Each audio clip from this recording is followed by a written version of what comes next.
Previously on DDFP. Speaking of honor rolls, somebody who's eating too many rolls is Eddie Lacy. He's getting a little bit heavy set there. I said it looked like 270. Yeah, a little bit too big, huh? He looked 270. You see what Stark's doing? Like when MJD arrived in the summer and now he's slimmed down a little bit. Wow. If that's what you are apathetic about, Star Wars isn't a part of your thing, the need to take to social media to announce, hey world, stop everything, I'm not interested now. Twitter is used to share your thoughts on things with your followers, and my thoughts were very simply, I don't care. Should I then tweet that I've never read Proust? We've put an apple on top of the NFL's best defense as helmet there. See if you can knock it off here. Go ahead. All right. There you go.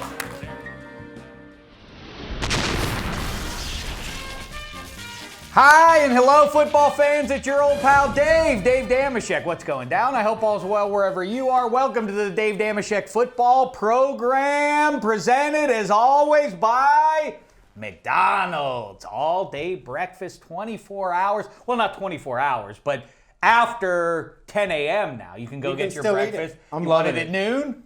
Yeah, I bet you're loving it. You can have, what, it's 8 o'clock at night? I'm more in the mood for a breakfast. You can have it now at McDonald's. Congratulations on Week 7's arrival. As you just saw, we had a grand time breaking down Week 6 with Handsome Hank, Maurice Jones-Drew, Ike Taylor, and a cast of many others. I encourage you, nay, demand you go back and dig it up on YouTube or NFL.com, NFL Now, however you wish to consume it. But again, that's in the rearview mirror. It's time to look ahead to pro football action in Week 7, so let's get into it. First, by saying hello to those who are joining me in Studio 66 right now. Well, first though, I'm going to say what's coming up. Kyle Rudolph, the tight end of the Minnesota Vikings. The Red Challenge Flag pick segment, we're going to hash through the biggest games of Week 7 upcoming here and tell you who's going to win those ones. We've got a couple of exciting new little segments for you with Ike Taylor and Maurice Jones-Drew and Nate Burleson, so stick around for all of that. Now, let's say hello to the people here in Studio 66. First of all, you watch them Monday through Friday in the morning on NFL HQ. You see his power rankings, his picks at NFL.com. It's Elliot Harrison. What's the poop, fella? I always wanted to do that right there. I'll tell you what I like. I like this Dear Ike thing I've been hearing about. Well, you're about to see it. Yeah, it's we don't just care about pro football. We care about the game called life here. And we try to help you navigate your way around the I'm pretty pumped up about it, to be honest. All right, cool. I think you're going to see it in just a moment here. And also joining us in Studio 66, all the way from London, England, he is now our resident Miami Dolphins fan. It's Handsome Hank.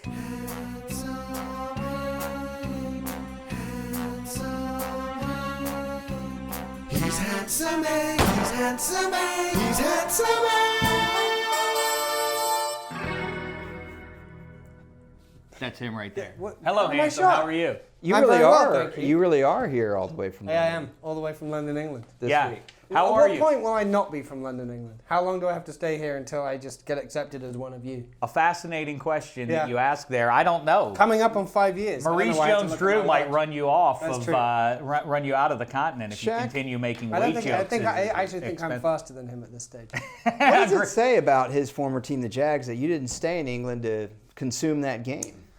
I'd love to be there. I'm excited about that game, but I had to come back. I had to come back to see you guys. There were some raw feelings there for your little dig at MJD. Let us know how you feel about that or anything else. I helped MJD. The next day I got a phone call from MJD. Could I come over and help him with something? I thought, he wants to get revenge on me. But I helped him out with something, and I feel like I may have smoothed things over. Yes, it's at NFL Now It and is. on YouTube. It is the latest. No No disrespect. disrespect. Maurice Hashtag no Jones-Drew's. disrespect. Yes, it's a great segment, and this time it comes with a cameo by Handsome Hank. But join the conversation. Let us know what you like. Let us know what you don't like. Hashtag DDFP. Either way, we like the critiques. We're grown-ups. We can take it. I thought you were Love going it. to say you helped him put a Bowflex together or something. Did not do that. All right, we have much to get to. Like I say, our Week 7 picks. Football Baby has made his Week 7 picks. We're going to show you those. Dear Ike, the relationship show, just a snippet. We're going to show you that. But right now, here's the introduction of another new little something here. Another one? We like to, what's the premise of what we do here? It's to pull back the curtain, right, on the world of pro football. And beyond. And let you in on what goes down in the NFL and in the NFL media over here in the Nerve Center on the West Coast in Culver City, California. So we don't just keep to Studio 66. No, we veer all over the campus here. Take a look at the makeup room. And our first conversation is, you have a daughter, Handsome Hank. I have a daughter. And Maurice Jones-Drew has a daughter. So we talked what it's like to raise a little girl. Take a look. Oh, you're listening to Dameshek. You know what? To be honest with you guys, my biggest thing is this. I tell my daughter this all the time. There's no one gonna love you the way I love you. So remember that. He gonna tell you some stuff, but it ain't the truth. Trust me, I know. This is something I've recently been thinking about. You know how, like, in every movie and TV show, the father's always like, my little girl's not dating until she's 38, and that's always a big joke. Well, if she doesn't date, if she's like, well, yeah, my little girl's never had a date and she's 32, that's going to be an indictment of who she is, right? It better to have a girl who's out on dates than a girl who nobody asks. As long as you don't run into my son, then we good. So there you have it, the first installment of the makeup room. It's really our version of the barbershop, Yes, here at the NFL. Around the coffee table. Yes, all truth, But again, here in 66, we do have our no jive policy as well, so it extends up to here. Hey, fellas, it's time now for another new segment here. It is called Who Are You Lovin'? I see Football Baby walking around. Oh, there he is. He's coming up there. For those of you consuming on the video there, again, it's on YouTube. It's on NFL Now. Make sure you check it out, NFL.com. All those places to track it down. And, of course, we continue to embrace, figuratively and literally, if you see us out and about, the audio listeners out there consuming on iTunes, Stitcher, NFL.com, and otherwise. All right, fellas, it's time for Who Are You Loving? Presented by McDonald's, going into Week 7. Handsome, I'm going to start with you. Oh, wow, okay. Who are you loving? Dave, I'll tell you what I'm loving this week, or who I'm loving. So, I don't know if you've heard, but the Jags and Bills are playing each other Sunday morning. The game is at 6:30 a.m. Pacific, which is a little early, but it's also 9:30 on the East Coast and other times around the world. But for me, it brings together two of my favorite things. Football, we all, that's why we're here, and breakfast. Breakfast is, we've like discussed it breakfast, before, I think it's the greatest meal of the day. I love the fact that our friends at McDonald's you can eat it. So in fact, you could combine football and breakfast at any time of the day these days. But I'm looking forward to London as well, another thing that I like the triumvirate of things that I enjoy. And the Jags, the Bills, the breakfast, the football, all happening together, probably, drinking a cup of coffee, watching it on your iPad, and hopefully it'll be a good game. Yeah, I suspect that this will be a good one because of some of the absences with the Bills there. Percy Harvin's not going to be there. We don't know if Sammy Watkins is going to be out there. And Tyra Taylor is not. The only thing so this one, I don't know. This one could be an ugly kind of affair, but compelling nonetheless. Handsome, the only thing that we missed there was that you called them the Jags. I like when English people say the word. The Jaguars. The Jaguars. How do you guys the like Jaguars? The Jaguars. The Jaguars. How do you guys like the early start time? I dig it. I think it's great. I really do. I love that there's a game already on. Yeah, and I like the fact that it's a national game. I'm sorry for people like you who are probably working and trying to get people to see you on TV, because people are going to be watching that game, or in fact, watching with the world. Watch with the world. Yes, watch with the world indeed. Hashtag I say let's open it up and play a game in Asia somewhere so that we have a late night game as well. Let's start the game early in the UK and then end it with a game in Tokyo. It would be like Monday morning football, but here it would be Sunday very late night football. I loved it. What was that, 2 years ago when the Chargers and Raiders had to play late at night? That was fantastic. Yeah. I think I work with TD a couple days a week on HQ, and TD, Terrell Davis, and I think you guys remember that special teams tackle he made where people noticed it. That was in Tokyo. I think that was in Tokyo. That was a preseason right. game that was on at night, if I'm not mistaken. That was on in Tokyo. Wow.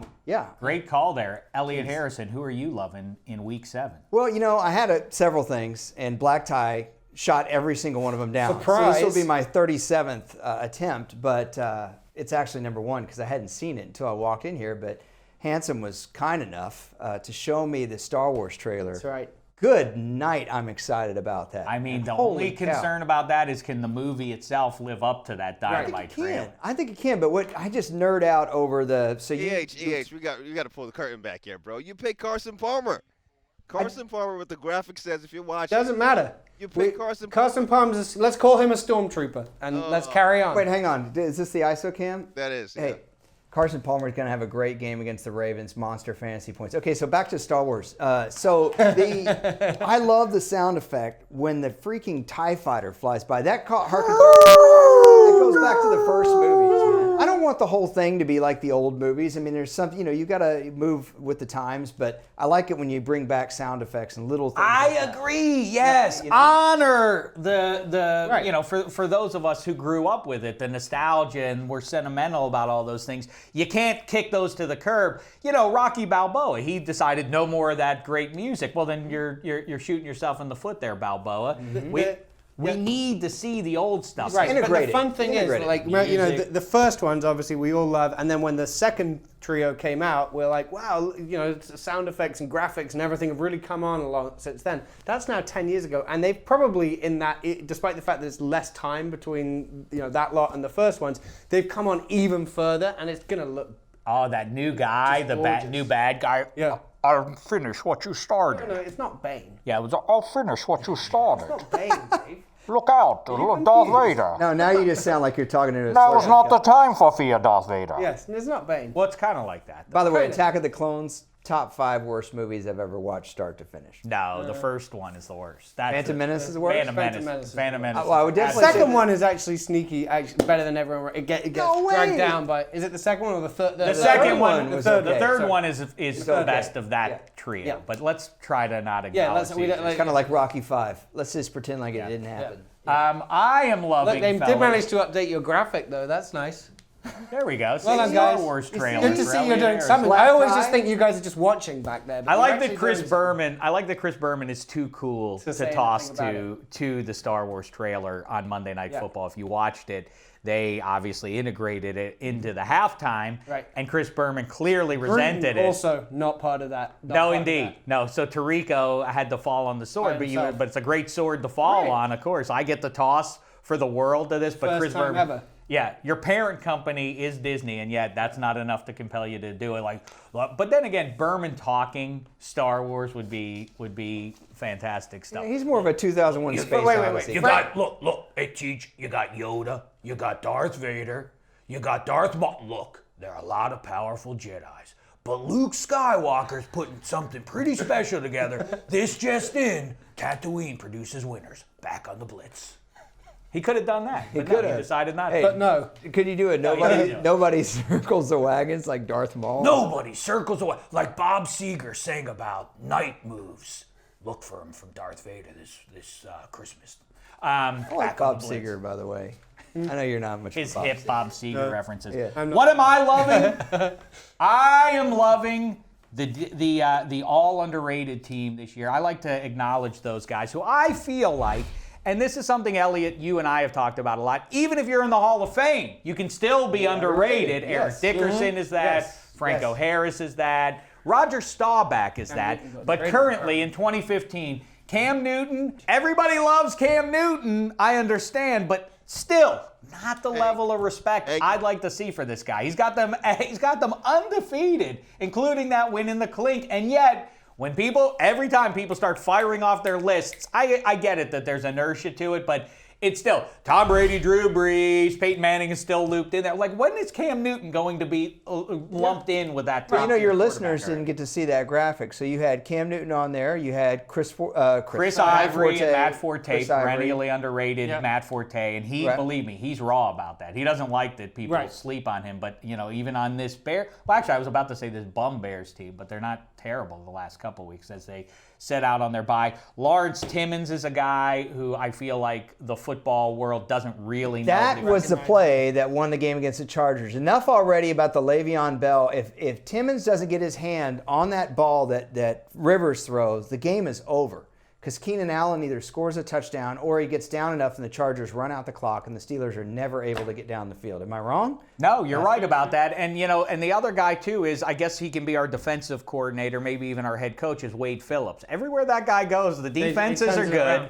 He's out of work last year. He's tweeting almost pathetically, like, does anybody want to hire me? I was like, Well, I'm ready to go. can I nominate a guy? Yes, you Am I may, allowed? but I mean that defense is the best, and Yes. the pieces are essentially the same. I mean, they bring in Shane Ray, but I mean it's the same thing that they had last year, and all of a sudden they're dominant. They're stealing Agreed. games for Peyton and company. Agreed. So last year, Todd Bowles won Assistant Coach of the Year, right? And I was on the Wade train, but I've got a new nominee. How about Keith Butler, man? I mean, come on. Yeah. Steelers DC, because he's doing it with parts that Wade Phillips has got, I guess what I'm trying to say, superior parts. Right. I'm not saying Pittsburgh doesn't have any pieces there, but Bud Dupree is a true freshman, right? Yes, you got Cam Hayward, but really, if you look at Pittsburgh's starting lineup on defense, it doesn't even compare to what Denver has. Denver has T.J. Ward, Aqib Talib, Chris Harris, DeMarcus Ware, right? I mean, Von Miller. I'm amazed that I don't think anyone thought the Steelers defense would be this good after they played the Patriots. And I don't stepping think into even some big you, shoes. who's a Steelers optimist, No, thought this defense would play this well. After all these years, you consider me a I don't- Steelers he's not an optimist. optimist. I am a Steelers pessimist. Okay. I would like them He's to a do Steelers well. fan. I don't assume that they're going to do well, but I do say in that sort of paradigm shift. This is something I've been talking. I just was talking to Willie McGinnis about. I bring that up to name drop, but also to make the point that really in the 21st century. And the Patriots were ahead of the curve on this, is the sea change away from physical defense into being ball hawking and disruptive with a couple of special playmakers out there with speed and otherwise. That's what the Steelers are finally trying to adopt there. The teams that have done well are the ones that get the fact that the bend don't break thing, take the ball away, be disruptive to passers by getting a little bit of heat on them. That's what finally Pittsburgh's doing. And by the way, that's what the Philadelphia Eagles are doing well too. They were doing that well last year too. Yep, that's I right. meant to say inferior parts. He's got inferior parts to Wade. Yeah, their front seven, though, is pretty good. Hey, real quick, we're going to get to the picks here. We're going to get to Kyle Rudolph. Here's another edition, though, of the Makeup Room. Really? Oh, you're listening to Dameshek. I hate to say this, but I used to just pee down my leg in the game. I didn't want to go to the bathroom. Is that true? Yeah, I used to kneel down on one knee. Kneel on one knee, during the TV break, give me a water jug, slide a water jug down me, bam, and I go. Man, I have to go to the bathroom. Have you ever made water on yourself, MJD? No, I think the only time I've had to do it, they just put like a towel around me and I just kind of kneeled down and went in like a empty Gatorade cup and then threw it away. Is that a regular practice, Ike Taylor? What? Guys making water on themselves because they don't want to run to the, to the locker There's room? a story in Jackson of someone doing a number 2 on themselves, but I'm not here to tell no names. Say it, I would like to know. Okay, I'm not gonna One of your snitch. teammates? I'm never a snitch. I ain't gonna never tell the name. I'll tell the story. You and me both. Somebody did it too on themselves. Yep. Down, but down, boom, bam, bam, Dave. Another makeup room. Did you know great. that the football players did that? I certainly heard about it. Akbar Bajabiamila has told me that on occasion when he was out on the gridiron, sometimes he would make water on himself too. Interesting. I'm just, the star of that whole segment walked out in the middle of y'all's segment. Yeah, well, Booyah, the chef from the huddle there. Was Yeah, what? Do How we come hear is he from not- Booyah? We hear from Booyah. Booyah's really On the future- star you'll of have, the set. You'll have to tune in to That's future gonna episodes keep people coming back, I'm of sure. the Makeup Room. And also make sure, again, hashtag DDFP, join the conversation. It's time now for very important stuff. And let's start out with, we'll hear from the amateurs, namely Elliot Harrison, Handsome Hank, and Dave Dameshek in a little bit. But Football Baby, the wizard of picking pro football games, continues his role. He is now 46-16. Lifetime, he is 18-5, I think. Or Dave no. does math live. Yeah, I know. 15-4. No, he's 15-4 on the Right. season. That's And in pretty honor amazing. of, it's an interesting little quirk on the schedule. Bill Parcells' former teams, there are 2 games featuring 4. I'm trying to figure out the grammar of this. Right. There are 2 games pitting former Parcells teams coached by Bill Parcells this week. So in honor of that, we let Football Baby shop for the groceries this week. And of course, Parcells always said, you are what your record says you are, and that says a lot about Football Baby as well. Well said. Take it away, Football Baby. Football Baby, the baby who picks football games. They want you to cook the dinner. At least they ought to let you shop for some of the groceries. Hello, football baby. Hey, it looks like you have some groceries all over your face and your shirt there. Hey, in honor of Bill Parcells, 2 of his former teams playing, why don't you choose the groceries today? New England Patriots. Boba Jet. Choose. Who will it be? Patriots. Jets. The Patriots. Next up, Miami Dolphins. Houston Texans. Choose. The Texans.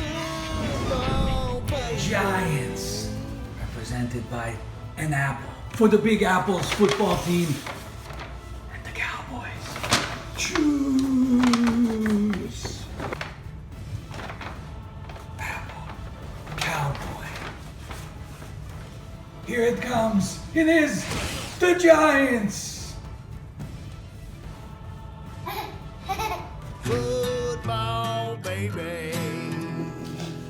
He's a sweet boy, but he's a wise boy too. Elliot, I'm sorry about your Cowboys. I think you rolled the apple to him. No. For the record, they were in the bag. He dumped it over. The fact that the apple was rolly and went in his direction is fate. I don't know. I rolled it back. I did not roll it back. Are you one of these lunatics who thinks I fix these things? Yep. It's like the dolphin presumably was just a, And by the way, stinky piece of fish in there. Did you see the Cowboys player? sorry. He was laid prone. We've already lost enough guys. Right. Now you say I know. Matt Castle gets hurt too. That was Tony Dorsett, by the way. Yeah, it was. Was a Tony Dorsett figurine. All right, dig that up at YouTube if you're listening and you want to see what it looked like there, or you can go to NFL.com to check that out. All right. We're going to get to Kyle Rudolph, but first, though, real quick, here's Dear Ike, the segment. Yes. This is a little something. This is a funny show that I found on the dial. It feels like, when we were growing up, there were a lot of those daytime talk shows for local markets here. It looks like we're bringing it back here at the NFL. Take a look at the hot new segment from that show, Good Day Pigskin.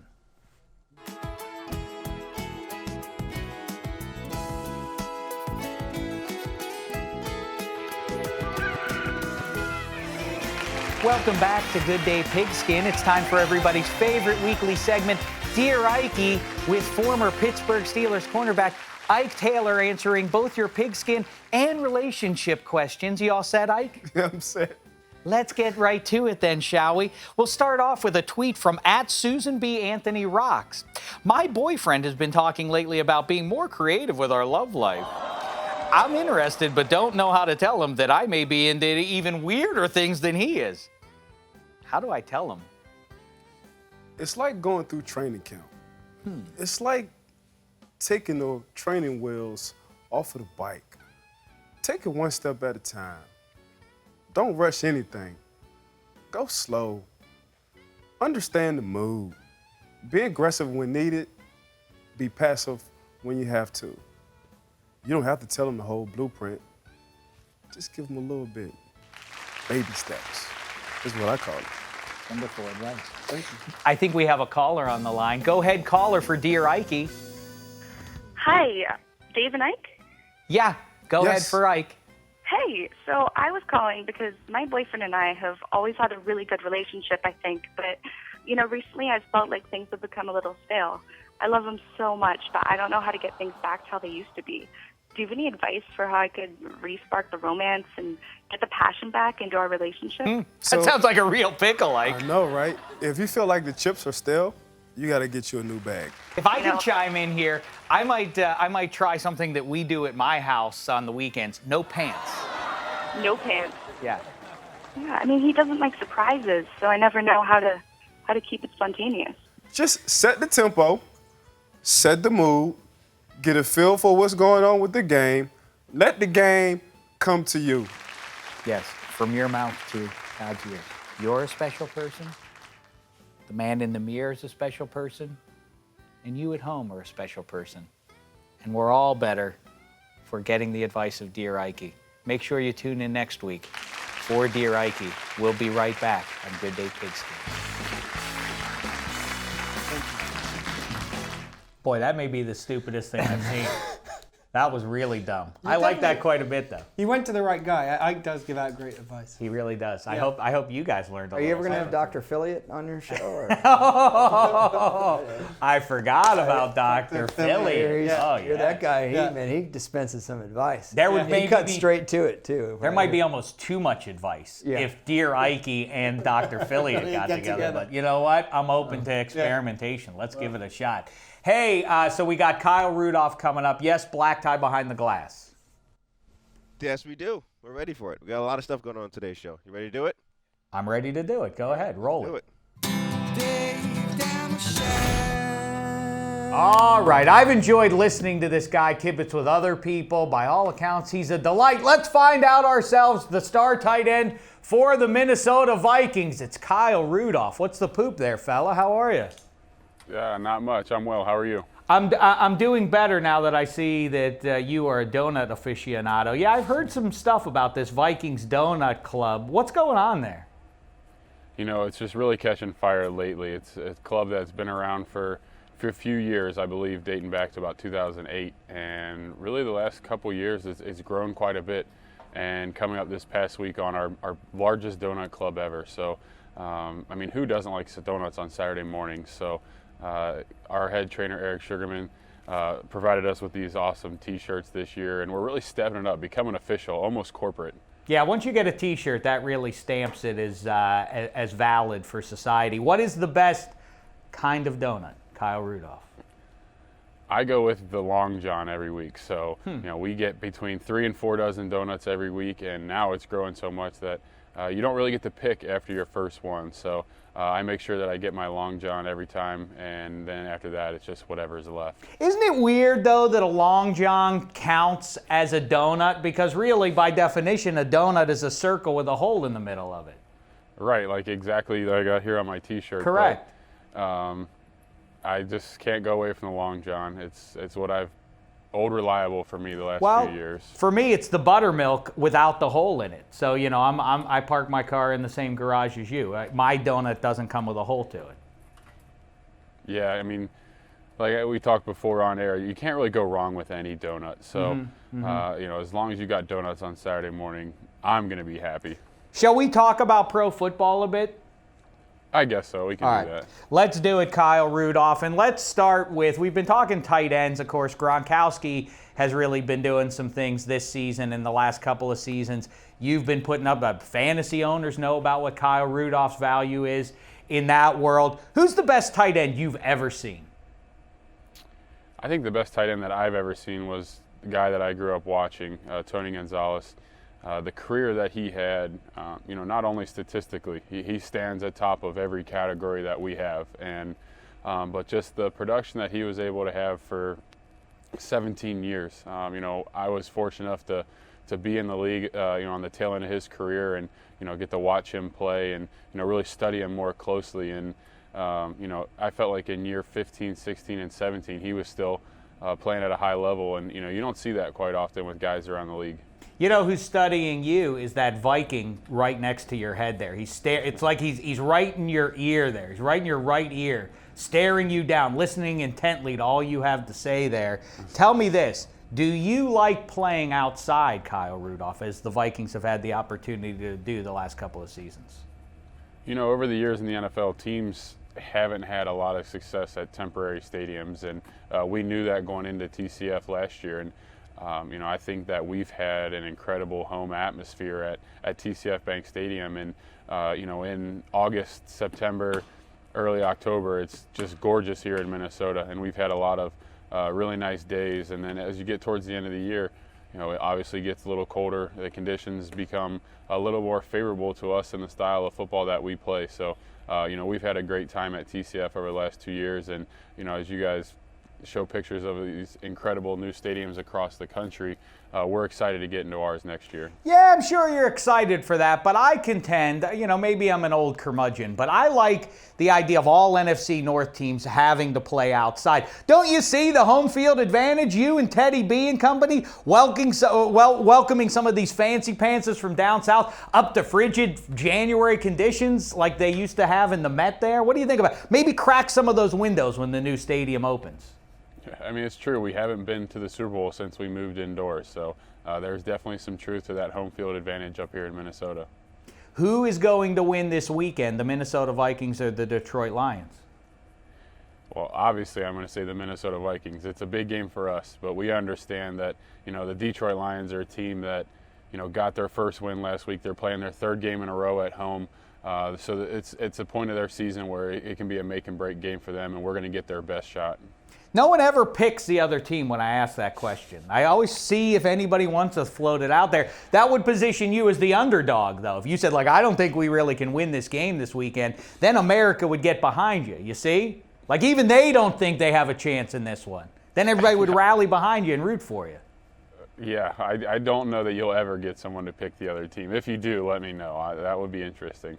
Talk about your Kyle Rudolph.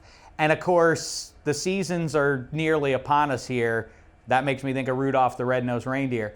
Where do you rank among all Rudolphs in history? There's quite a few, especially in athletics. Yes, there are. The main one that comes to mind is track, Wilma Rudolph, Mayor Giuliani, very good. Just big time names that share my name, and I'm sure they share the passion for the Christmas season as well. You got Rudy Giuliani, you got Rudy from your alma mater, of course. I don't know if he's properly a Rudolph though. Rudy Rudiger though. They made a whole picture out of him. Yeah, he's not a Rudolph, but we'll accept him being Rudy. Are you going to go ahead and also let's not forget Saturday Night Live alum Maya Rudolph. Are you going to say that Kyle Rudolph is the greatest Rudolph of all time, or do we give it to the reindeer? Do we give it to Rudolph Valentino? Where are we looking here? Well, I think you got to give it to the reindeer. I mean, what he was able to do to really get presents out to all those kids. I mean, that's just untouchable. But there's still time. I have a lot of time left to claim the best Rudolph of all time.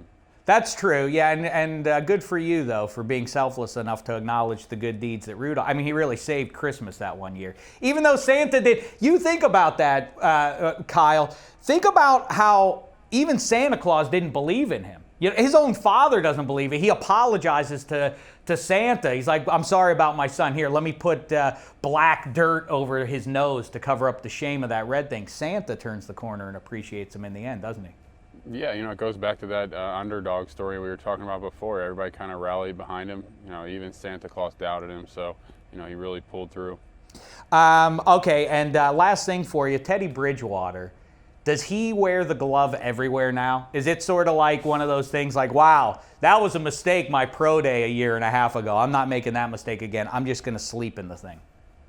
We went down to check out the Lynx final last week, and I think, when everyone saw us there, they were surprised that Teddy didn't have his gloves on at the game.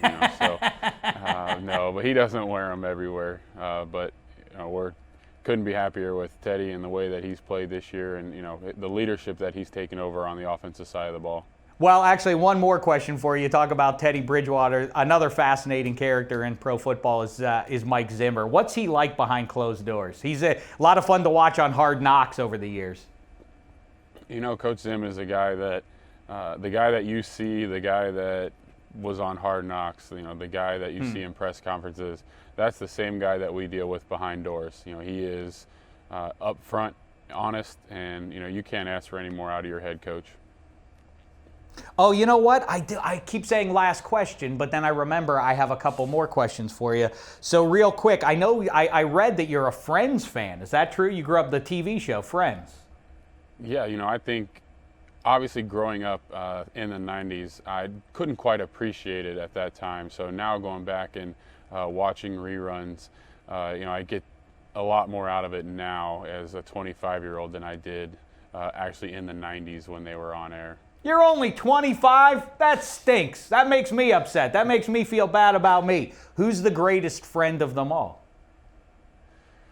Oh, I think you have to go with Joey. He's got to be my favorite character. Yeah, he makes you feel good about yourself, because you're like, exactly. Well, at least I'm smarter than that guy. Who's the worst of the friends? Probably Rachel. Rachel.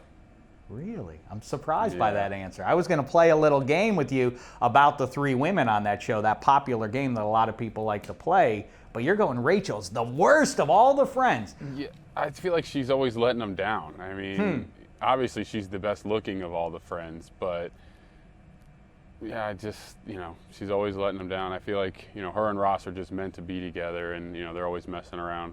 Yeah, you're right about it. Now that I'm thinking about it, you're absolutely right. All this nonsense, they could have been together for years on end, but she had to play tough with it, with poor Ross. You're right. Yeah. Hey, do me a favor, turn to your right and promise you're going to give that Viking guy a donut. He looks angry at you. Oh, yeah. There's 4 of them here, so they'll come after me. All right, the long john is for Kyle Rudolph, you flaxen-haired Vikings, but once he makes his first choice, it's open fair for you guys. Hey, Kyle Rudolph, thanks for the time, fella. Keep on rolling, stay healthy, and get to the playoffs this year. You bet. Thanks for having me. What a pleasure. Kyle Rudolph. He delivered. As people said he would, he proved to be, in fact, a delightful fella. Kyle Rudolph, everybody, of the Minnesota Vikings. I like him, and I like his thoughts on donuts. Elliot Harrison, your favorite donut? I'm going to go blueberry cake. Oh. I love blueberry cake that donuts. They're fantastic. I'm probably a 25-year member of that club, at least. You know Maybe what? 30. That's about how long it was ago that I first discovered a cherry cake donut. There were a couple of dozen donuts in the house around the holidays. Uncle Scott and I had to run to the Dunkin' Donuts to pick some up, and we brought them back, and because I think there were very few left, so we grabbed a couple of cherry cakes, and I departed for Cloud 9, and I haven't come back down. Now, I don't like a jelly donut. Those are gross to me. No, they're not. Yeah. Weird texture. I like a maple glaze. Have you had a maple glaze donut? Yes. I don't think I Nice. have. Sweet. I can't. I normally, like, if there is a box of donuts, the glazed ones, I will just head straight for those guys. Well, as you heard, join the conversation, #DDFP on this important issue. But isn't it interesting that what qualifies as a donut so often now isn't properly even a donut? Well, those long things, whatever you call them, I don't know. He calls it a long john, whatever you call it. It's not a donut, that's for sure. Well, see, interestingly enough, your last name being Dameshek, I'm actually Czech. So I'm the Czech one on the set. So I eat kolaches. Now, you can call them kolaches. And I imagine you've probably never had a kolach. I'm a little See, lost. so I was raised on kolaches. I didn't have a lot of donuts. What is a kolach? Let's You've never heard explain this neither for one the of you listener. guys? Aren't you Slovakian or something? I'm Eastern European. Ah, cookies. He's and cream. Pittsburghese. They're like little squares. Sometimes you get like a cheese kolache. They're like a pastry. No? No. Handsome Hank, though, it's often we talk about, we try to perpetuate it for him and for his character that he's from London, England, but the fact is that he's from Tuscaloosa, Alabama. This is an ongoing bit. Yeah. But it's really working out. It is. for I him. mean, look, if you can find someone who can do a better British accent than me, then you go for it. Oh, I suppose I could if Otherwise, my hand was forced. Otherwise, I'll just slip back into Alabama and be with me. Jaguar! The Jaguar. Oh, you know what? Part of Handsome's emerging Roll fame, Tide. he's a celebrity when he goes to the UK. He even has not those true. guys over there fooled. Handsome Hank, though, part of it is because of his keen ability to divine who's going to win pro football games. Sure. He does it every week. He goes head-to-head with Elliot Harrison on the much-beloved Red Challenge Flag Pick segment. Red Challenge Flag Picks. I like it better when you guys do it a cappella. Yeah, do it. We don't even need the intro. Go ahead, do it. Red Challenge Flag Picks. It gets you in the right frame of mind. Yeah. Fellas, let's get into it here, and let's start off with one of those Parcells Bowls that we have this weekend. Okay. New England Patriots. New York Jets. Choose. Elliot Harrison. Football, baby. Choose. I'm taking the New England Patriots. Handsome. Dave, I'm going to agree with Elliot. I have 2 Red Challenge flags here. Actually, wait, I've only got 1. Anyway, I'm not going to need it for this one because I also believe that the Patriots are going to win it. I think the Patriots are just rolling. I do think, I said this a couple of days ago, I'll say it again now. I know that it's 8 years ago or whatever, but when the Patriots came out with the chip on their shoulder after Spygate, they housed everybody early on, but then it got tighter and tighter and tighter until they ultimately lost in the Super Bowl. I think the same effect's going to take place here. I'm surprised today. I said it over and over again. They are going to destroy the Colts, and yet the Colts hung around. I think that's going to start happening now. It'll be a bigger test this week with that Jets defensive line. They've been able to establish the run in all the games, which has allowed Brady to do a lot. I think that they'll obviously have a harder time because that's a great defensive line. I expect if I was a fantasy guy like Elliott, I would say that LeGarrette Blount would actually be a good player to play this week because I think they'll keep banging LeGarrette Blount all the way through the game and see all right, slow us down. I think Sheldon Richardson and company are going to start to generate a little pass rush. Brady doesn't like that. And on the other side, I can see Chris Ivory. I think this is a Chris Ivory game, man. I do. Because how do you limit Tom Brady and what he's going to do? You limit possessions. And if they're going to get a pass rush on him, they've got to have fresh legs, right? True. I mean, pass rushers chase and chase and chase. That's all they do all game. You've got to be able to slow that game down. Have the clock going. I think you do that. I think Chris Ivory gets at least 25 carries. Yeah, I think. But I think Blunt will be in that same range as well. I think they're going to just. I'm going Deion Lewis. Really? I'm throwing the red. Oh wait, that's not what I'm doing on the outcome. No, and I need the short ghost. I'll tell you this. Here's the thing that they won't be able to handle. No one in the NFL can handle Rob Gronkowski, but the Jets will fall because of Gronk in this one. Darrelle Revis, is going to take away. Are they going to lock Revis up? You wonder if Bowles tries to do something clever and try Revis, who might really stand a chance against Gronk. Revis is very strong. He's unusually mighty and hitting a guy off the line. I wonder if you try to chip him with I don't know what, but Edelman against Revis, so Edelman's a 0. He'll probably get nothing against Revis. I think this one's fairly close, but I will say at home the Patriots survive. I've got my starting receivers on a bye, and I got Edelman, who's using my flexes on Revis Island. I'm going to be playing Stephon Diggs versus the Lions. That's what I'm going to be doing. I'll make a trade with you if you want. Well, I don't know who on the Chiefs gets the bad prize of, like you talk about Revis Island. The Pittsburgh Steelers are coming to town, and that means one of the wide receivers for the Chiefs is going to Gay Island. Willie Gay's going to lock somebody up over there. The defense, like you say, is playing well for Pittsburgh. But Mike Tomlin, this has haunted him for the entirety of his head coaching stay in Pittsburgh. Losing games to teams that the Steelers have no business not whipping by double digits. We've talked with Ike Taylor. We've talked with Ryan Clark. They have no answers, but they acknowledge that it is true and that even Coach Tomlin is aware that this is something that sort of has plagued his time as the head coach. All that said, Handsome Hank, how say you? Steelers. I'm going to have to agree with you on that.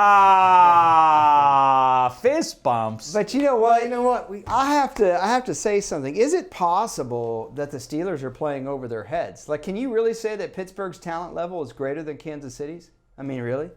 Well, without Macklin and without Jamal Charles, I can. Yeah. But the equalizer is Landry Jones. Right. Okay, Landry Jones, the idea that listen, I'm sorry. I hope Landry Jones is a Steelers fan. I hope Landry Jones plays well on Sunday, but there is very little evidence. That very small sample size against Arizona dropped my jaw, but it doesn't erase the fact that Landry Jones has never looked like a pro QB. Right. Well, save what he did on Sunday in the second half. But you look at him in preseason, and there was a lot of exposure over the last couple of seasons for him. He was given a lot of reps there in the preseason, and he just did not rise to the occasion. That's why they had to go get Mike Vick in the first place. I'm just saying that the Steelers' wideouts are clearly superior to the Chiefs. It's not even close, especially with Macklin hurt.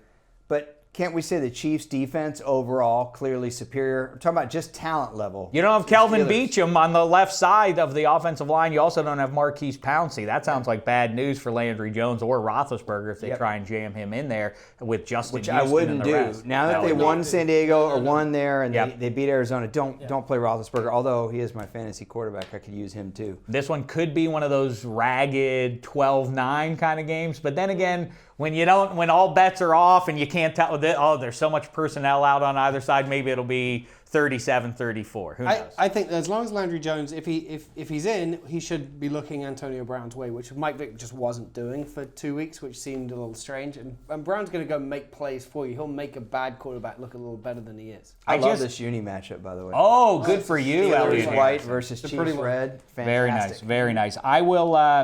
I'll take the Steelers. I mean, my feeling, though, my gut says otherwise, but I don't know. I'm going to ride with Pittsburgh right now just Listen because. to your gut, Dave. Dave, come on. You're letting us down again. You picked the Chiefs going in. Oh, did I pick the Chiefs? Okay, Chiefs it is then. I'm sorry. I forgot that I picked. Remember which spot. Where did I pick Where the did he Chiefs? pick the Because Chiefs? tomorrow in his column, he'll pick the Steelers. Did I pick the So he Chiefs? just has to If I make have sure. the Chiefs, then I stay by the Chiefs. If I have the All right. Chiefs in the DDFP, I'll stick with them here. But on the spoiler alert, I'm going sorry. Steelers. I know how. like the late great Jerry Orbach said, if I pick twice, I'm right once. Shame on you.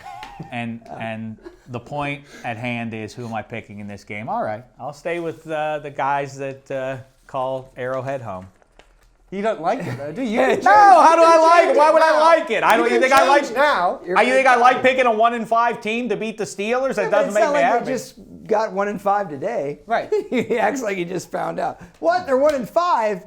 No. I don't know. I remember last year. Do you remember Tampa Bay coming into Heinz Field and beating them? Mike Glennon. Remember anytime the bum Raiders play the Steelers in the 21st century? Yep. Yeah. All right. Here you go. I Red remember the challenge, Steelers. flag picks. All right. Moving on. Houston Texans, Miami Dolphins. Two teams sort of at the crossroads, maybe feeling a little good about themselves after week 6. Elliot Harrison, how say you? I was just about to ask you, is this a good time to play Has Black Tie Seen It? But I already know the answer to that movie. Crossroads? There's no way. Come on. Oh, come on. Ralph Act I Macchio? seeing Danielson pick up an axe and take on a foe in a guitar duel? No. You know what I'm taking here? I'm taking the Miami Dolphins. Oh, let's see now. This is going to be interesting. Handsome Hank, is he on the Dan Campbell bandwagon? I took him last week for the record. I did too.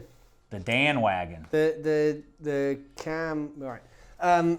Dave. Yes. Emboldened by Dan Campbell's first. I call it week 1 of the season because I consider everything before that to be an abomination. You're really buying in. I'm saying, well, it's the Texans. We're playing against Brian Hoyer. There's the Dolphins defense. You're pulling a Rocky Dolphins 5. You're defense, pretending like it never happened. Dolphins defense suddenly looks good. The Dolphins are going to beat the Texans. You also know what, though? An interesting fact about this game. The Dolphins aren't in the same division as the Texans. You probably noticed. The Texans are in the AFC South. The Dolphins are in the AFC East. The Texans, I think their first season was 2002. Yes. But because of the way the NFL schedule works itself out, you always play the team that's kind of at the same position as you in the conference. So if you finish third, just listen to the words I'm saying rather than how I'm saying them. If you finish third in your division, then you'll play the team that was also third in their division. The Dolphins and Texans have played each other 7 times. What? Right? Since 2002, which is incredible, right? I mean, that's every so other I year. was building up to it. It's almost every year, apart from It was a long walk, but I got what. it. That is What do you think the fascinating. record is in those games? 7-0 for the Dolphins. 7-0 for the Texans. The Dolphins have never beaten the Houston Texans. Didn't they knock Trent Green out 7 one times. time? Yeah, they've done all kinds of things. I mean, they've had some pretty memorable games. They did one where at the end of the game, the Dolphins went for 2 to try and win it, which didn't happen very often and failed. I mean, there's that. But to be 7-0 against any team is weird. Yeah. I think especially Sage one. Rosenfeld's got some run in this He series. did the copter. I think that's when he went Rosencopter. Yeah, that's right. I'm starting to catch on to this ruse that you speak of. You see, Hank was all into his analysis, and then he had to correct himself and say Sedgwick. I think that was a clear attempt. Oh, why does he know so much about that game between the Miami Dolphins and the Houston Texans? It seems like maybe you have some regional interest in that one. Hey, where I come from down Bama way, hey, Dolphins, I was the team growing up. But then, they put the team in Houston again. They put the Texans back in there. I'm back on board. Or should I say, back on board? I don't know. Yes. All right, so next Eagles. We're getting too Carolina. loose. I'm going to take I'm going to take the Hoyer Texans in that one. All right. Okay. That's not what they have as a graphic. So Look they're at how far. scrambling back there. Look how to get far. it. They do so. It says Texans Well, right there's there. only 2 teams to choose from. I know, They I took the expect you to Texans. hit the Dolphins button. Look how far. that Did works you back hear there. that? The Hoyer Texans. How far? I would rather it be Ryan Mallett. I think they'd be better off with him. And by the way, He's still clinging to the fact that he picked them to win the AFC South at this point. he's He's putting a clinic on the bench. If the Texans lose this game, though, look on the Shek report next week. You will see Bill Belichick's coaching tree emerging as a thing. Again, of the legendary pro football coaches, who has a lesser coaching tree than Bill Belichick. All those guys, Bill Walsh, Vince Lombardi, Tom Landry, Chuck Noll, Don Shula, they all have rich, plentiful coaching trees. Bill Belichick has never put one good coach. Bill O'Brien's his best bet right now. But there have been so many best bets. Charlie Weiss, Romeo Crennel, all those guys Josh have been McDaniels, best bets. yep. And they probably look really reasonably good at some point, but yeah, it hasn't happened yet. Next up, Philadelphia Eagles at the undefeated Carolina Panthers. Elliot Harrison, how say you? I'm taking the Carolina Panthers at home. Come on, Nancy. You're my only hope. I realize that, and like Princess Leia says, help me. But I can't help you because I'm not going to be your only hope here. I am choosing the Carolina Panthers as well. They're undefeated. They're going to take that undefeated record 1 week further. That defense is playing lights out. The Eagles offense maybe started putting it together last week, but I don't think it's going to be enough in Carolina, and I think Sam Bradford will get squashed by the Panthers defense. I obviously am leading the charge for Cam Newton's MVP candidacy. I like the way the Eagles are generating turnovers, though. I think they will do so on Sunday in Charlotte. I say that the Eagles go down there and win the game, as a matter of fact. I'm okay with that pick. Listen, I'm the fine with Panthers it. I are think it's good, the Panthers are slipping by everybody week after week after week, which is a philosophical choice to some degree. Obviously, if you have pieces to destroy everybody by 3 touchdowns, you do so. But in the same way that the Seahawks are made to beat everybody 17-13, so too are the Panthers. And when you do that, you're going to lose some games along the way here. I think that Chip Kelly will generate just enough to sneak past the Panthers. I mean, they're due for one of these ugly ones to go against them already, the Panthers. I'm with you, but, against the Giants, at home, he's facing maybe the worst pass defense in the league. It's right up there. Actually, San Francisco statistically is the worst. And he couldn't take advantage. Threw 3 interceptions. Granted, one of them, Riley Cooper, kind of inexplicably stopped on a deep throw, but he could not take advantage of that Giants secondary, save for a couple of throws here and there. What's he going to do against Carolina? Well, Sam Bradford. Totally different deal. Well, he has been really bad, and I don't think people are talking about it enough. Maybe it's just because it's not that big a surprise. But as they start to develop more and more and more of a running game, obviously the more it mitigates what Sam Bradford can do for you. And once you start to beat other teams up by running the ball a little bit, it opens it up for Sam Bradford. And I think he'll have, like I say, this week at least, just enough to steal a game down there in Charlotte. Last, the New York Giants, the Dallas Cowboys. Handsome Hank, how say you? Dave, this was a tough one. This is a really tough one, but I'm picking the Giants to go into Dallas. I don't think that Matt Castle will have a little rust. I think the Giants are going to win. Elliot Harrison, how say you? I hate to do it to you, big guy. You're not going to do a clean sweep of agreement, are you? I think the Giants are going to win, man. I do. It really bothers me, too, because, every day on the network we talk about how the NFC East is so trashy and this and that. And we had Howard Eskin on, and he was saying that Sam Bradford was the best quarterback in the NFC East. Like, come on. First of all, Tony Romo is clearly the best quarterback in the NFC East. It's not even debatable, okay, right now. He's just hurt. And the whole team Wait, the point isn't that that Yes. Bradford's better than Romo? Well, Yes. that's ridiculous. Yes. All right. Well, that's silly. And when Romo got hurt, they were 2-0. What teams had they beaten? The Giants and the Eagles. Right. Okay, so is Dallas a great team? No, but they're clearly the best team to me in the NFC East. They're just completely decimated. It's not just Tony Romo, and it's not just Des Bryant. They lost Scandrick. They lost Randy Gregory. They've had nothing but injury problems, and it's a bummer. They're just trying to hold out hope right now until Romo comes back. Well, it sounds like Des Bryant might be out there, and so that's a good. He's not coming back versus the Giants. I can't imagine. He's not coming back this foot He's injury definitely not playing. No, he's not. Definitely not. He's not coming out, back, man. But a foot injury is a different deal. That's not the kind of thing that you don't practice, then you just show up and play. Foot injuries linger and linger. Well, we talk about that most QBs obviously don't like pressure on them, but if Eli Manning is near the top of that list of QBs that do not respond well, so maybe if Greg Hardy can get some heat, and there's a chance there. But again, no Des Bryant, then you're telling me. I thought there was a chance he might be out there. He's been doing conditioning at practice apparently, but he hasn't been. And we don't know if Beckham's going to be out there. I'll take the Giants on a hunch. I don't think Matt Castle. It's a tough game. Matt Castle is going to be terrible, though. I don't. I wouldn't have had a problem with them playing him in the first place. The problem is that they had just acquired him. Exactly. But I Now's think definitely the right time to bring him in. Yes. He's had a couple weeks to come off the bye, you bet. I agree with you. His one, off the top of my head at least, his one really bad year was when the Chiefs looked like a good team the year after they took the division crown and it wound up getting Todd Haley fired.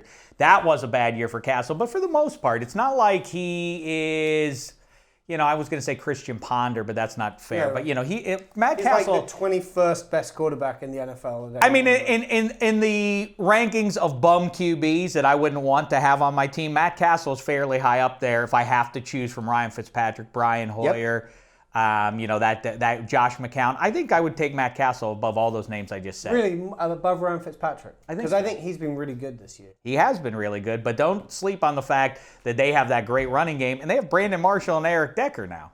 I think the Jets, Ryan Fitzpatrick has been fine, and if you want to write a story about how Ryan Fitzpatrick is, look at what he's doing, the old savvy vet, the Harvard grad and all that jazz, he's the liability of that team and ultimately is going to scuttle their chances of going deeper. If they had a decent QB, the Jets would really be a scary team. Dave's given you permission to write that story, Elliot. Yeah, where does John Kitna fall on your? Is he considered a top of the bum QBs? Yeah. Would you put him over Castle, under Fitzpatrick, over Fitzpatrick? No, John Kitna until the very last days when he rounded it out with the Cowboys. Yeah, but yeah. Until he gets real long in the tooth. Yeah, he was very good. In Cincinnati, he was productive. Yeah. I'd put him over Fitzpatrick. Yeah, I would too. That's what I'm saying. Yeah, I'm trying to think. Who is the best? Well, Don Strock of the Miami Dolphins. Strock didn't get probably enough the chances best. He was a pure backup. Kitna started way more games. Way more. Strock was a great backup, number one backup, but Kitna... Mike Tomczak was also good too. Mike Tomczak was good, but he could start two games and win them for you, and you'd think, oh, this team, we're not going to. And then if you let him start a third game in a row, then you would realize, oh, this is why he's not. Can you, little trivia time? I know, Black Tie, you're trying to wrap us. Can you give me the Bears' backup quarterback before Tomczak, their primary backup? Steve Fuller? Steve Fuller, that's correct. Fool me with that kind of a question. Totally Right in my better than that. wheelhouse. Steve Fuller, you're going to trip me up on the former Kansas City Chiefs quarterback. All right, there are the rest of my picks Threw there in for some you. extra knowledge there. I will go with the Bills over the Jags. That's right. I snuck that one in there for you just to let you know I know what I'm talking about. Yeah, Bill Kenny beat him out, and so he moved on to Chicago. That's all. Keep moving, too. And there was also Mike Livingston was the quarterback. All right, now that for the he's doing Chiefs this, back now in that the he's late doing this, 70s. I'm going to have to give him one more. Who was Fuller's head coach when he was a starter in Kansas City? This is John great Malkovich? stuff, by the way. No. This What? is awesome Marv Levy. stuff. This is Oh, it great. was Marv Just keep Levy. going. Just Okay. keep All going. Yeah. Lions will beat the Vikings. There's your upset there. Sorry, Kyle Rudolph. Colts get past the Saints and two disappointing teams. Rams over the Browns. That's a tough one to call. The Falcons go into Tennessee. That was the one I really thought about, though, going with the home team there with Mettenberger under center for them. I'm going to go with the Buccaneers going up to our nation's capital and stealing one, and I will take the Cardinals at home against the Ravens. That's another weird one, though. I don't know why. I have a funny little hunch about that. Maybe Your hunches, Dave. You love hunches. I do. I'm Yeah, playing a lot of hunches for hunches there. lunches. Hey, Joe Flacco Yeah. struggling a little bit. Yeah, although he hasn't been terrible, but the team has been struggling. Maybe, though, in the offseason, they might want to. Yeah, you guys Super Bowl picks. All right. Let's not talk about They're hurting, man. Who's Super Bowl pick right now? Black Tie. I need you to solve something for me. What's your Super Bowl? What was Whose yours? Super Bowl pick is hurting worse? Chiefs or Ravens? Which was the worst? Hank had Baltimore. Tie. It's a tie. How else can you evaluate I don't think there's any. Neither of us, our AFC team. Mine's not doing great. Do you know who my NFC team was? Who? They're playing tonight. If you're Seattle listening on Seahawks. Thursday, of course. That is. Thursday, If yes, you're listening sorry. on Friday Playing or Thursday Saturday, night you know the Tied result. Green Bay over Indy to answer your question. Good for you. Oh, The Chiefs well, were all a right. bad So pick one. from the start, So-so. so that's worse. I mean, the Ravens, you can sort of see it. Flacco have been there before, blah, blah, blah. The Chiefs was just bad. It was a bad pick. You're ridiculous. Okay. Well, it wasn't a bad pick. It was a fine. Well, it was a bad pick, but that doesn't mean you have to try and scold me. By the way, you hear what Cam Newton said? Says What did he Peter say? should get fined for false predictions. Well, listen, How much do you we get decided before the show that in a week or so from now, since the season will be at the midway point, let's give our midterm grades to ourselves, how we've done with our prognosticating. I think so just far. with everything as well. Everything else that we do. Yeah, I think so. Yeah, I think I would win most handsome so far. You've definitely done something. Yeah. A.J. Hawk in season has been our best football playing guest, I think. Kyle Rudolph will be thrilled to hear that. Well, Kyle Rudolph was kept the terrific, facts but coming. A.J. Hawk is Thank the you. gold standard. All season. Yeah, thank you, Elliot. Yeah. Yeah. All right. Well, listen, we'll have time to get into all that. Evaluate this, though, football loving America. If you're looking at the video right now, take a look at one handsome Hank of London, England / Tuscaloosa, Alabama, showing that he, in fact, can throw the football with the southpaw. Here's visual evidence for you. Handsome Hank throwing a football. We got 2 clips. This one is not the good one, Hank. That's not the good one. Yeah. Well, that's what I discovered about Handsome Hank. Everyone Is that show the good one. Why do you keep showing the not good one? Well, the good That's one's just tough. that's a 50-yarder. Here's a 55-yard throw. 55 yards through the Roll it air. back. There you go. See it again. Pretty good. Can you do that, Elliot Harrison? Yes. You can throw a football 55 yards. I can throw a football. I don't know how far that is, but I can throw a 55 football. That is That's 55 from yards. How many times that's do we have from to say? It's 55 halfway yards. down the Yes. field into the end. I would need to warm up. I have a little warmed tear up. in my labrum. I'd have to warm it I up. warmed up. Right out of the gate with an excuse from Elliot. No, I just have to warm Oh, up. I know. I'll tell you something. After that, I probably had 10 days of. I had to put ice on my shoulder. I gotta warm up. That's all. You got to warm up. Well, if you missed Warm it, down as well. I- People always talk about warming up. They never talk about warming down. Warming down at your age, Dave, especially, is very important. 45? noted. Dave? Handsome Hank, MJD, Ike Taylor, and myself did a little football throw-in drill on Tuesday's show. You can go back and look at that one on YouTube if you want to, and NFL.com. But the thing I discovered, the kryptonite for Handsome Hank, yeah, fine, it's a good strong arm, but it's inconsistent. Well, no, well, It's wildly let's just erratic. Say one thing about this. You spun some. I just was throwing ropes. You said- tight spirals, spinning it on the money over and You over said and over hit. again. You said hit something which was on a stool which had a helmet on which had an apple. No, on it. even if it we, was even when we were at exactly the right even height. when we were playing catch, just tossing it, every other ball, landed 5 feet in front of me or flew over my head. We were 2 days removed from A-Rod smashing a TV live on Fox Sports. You were standing in front of a bank of monitors. The one thing I did not want to do was break any of the monitors. That's not a good look. If you've got the lethal accuracy of Dameshek, then you don't have to worry about How short your smashing memory anything. is, by the way. My feelings are hurt right now. Fantasy Fridays, 4 years ago, physical challenge, okay? And I threw a football and I hit the wreath from 15 yards away. I remember. And our director came out, David Fowler, he's like, I'm sorry, man, I missed it. I missed the shot. Can you do it again? Money rushing me, I threw it. You were right there. I threw it through the wreath from probably 15, 20 yards. On a rope. You were right there. No recollection. I remember it. You're a jerk. But look, see, as we go out here, and we'll be back after week 7. Cock the arm. And to review that for you and get you ready for week 8. But let's just see who has a better throwing motion. Ready, Handsome? 1, 2, 3. Find out more on the next DDFP.